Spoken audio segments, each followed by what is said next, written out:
दोस्तों, क्या आपने कभी किसी नदी को बहते हुए देखा है? कहाँ पर आपने नदी को बहते हुए देखा है? क्या आपके आसपास, आपके शहर में या आपके गांव में भी कोई नदी बहती है? नहर नहीं, नदी। नदी नहर से थोड़ी बड़ी होती है। तो आपके आसपास कौन सी नदी बहती है? जहां मैं रहती हूँ यानी दिल्ली में, दिल्ली के पास बहती है यमुना नदी।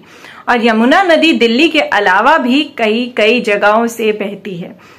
लेकिन यमुना नदी जो है वो भी बनती कहाँ से है? जरा ये तस्वीर देखिए। इस तस्वीर में आप देख पा रहे होंगे कि जो नदी है वो कहाँ से चली आ रही है। पहाड़ों से नदी बहती भी आ रही है, अलग अलग जगहों से गुजरते हुए। लेकिन अंत में वो जाकर मिल गई एक बड़े से समुद्र में। तो नदी आई पहाड़ों से बहती हुई और अंत में आकर वो मिल गई एक बड़े से समुद्र में।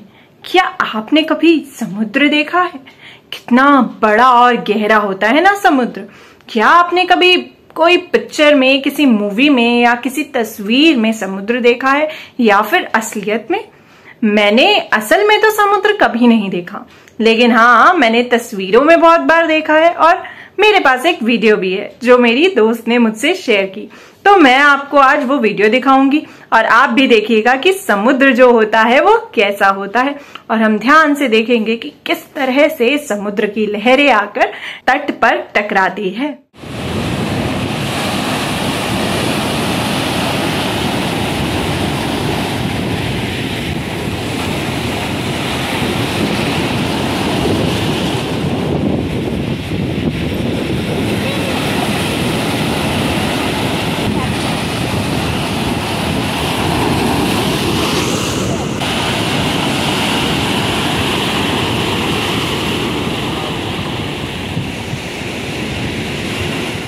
तो दोस्तों, हमने वीडियो में देखा ना कि किस तरह से समुद्र की लहरें जो हैं वो बार बार ऊपर उठ रही थी और तट की तरफ आ रही थी और फिर वापस जा रही थी। क्या आप हाथ से इस तरह करके बता सकते हैं कि समुद्र की लहरें जो हैं वो किस तरह से बह रही थी, कैसे ऊपर उठकर फिर वापस जा रही थी? देखिए, ठीक ऐसे ही बह रही थी ना समुद्र की लहरें। तो आप भी अपने हाथ से इस तरह से करिए जैसे हमारा हाथ समुद्र की लहर हो। तो हमने देखा कि जो नदी है वो आकर मिल जाती है कहाँ? वो आकर मिल जाती है एक बड़े से समुद्र में। और हमने समुद्र को भी देखा।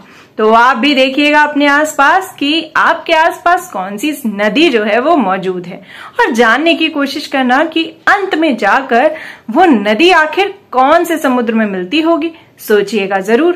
तो हमने जाना कि नदी शुरुआत करती है पहाड़ों से और अंत में जाकर मिल जाती है समुद्र से। तो नदी मिली समुद्र से। यह तस्वीर ली गई थी आपकी NCERT की कक्षा 4 की पुस्तक आसपास के पाठ 13 से।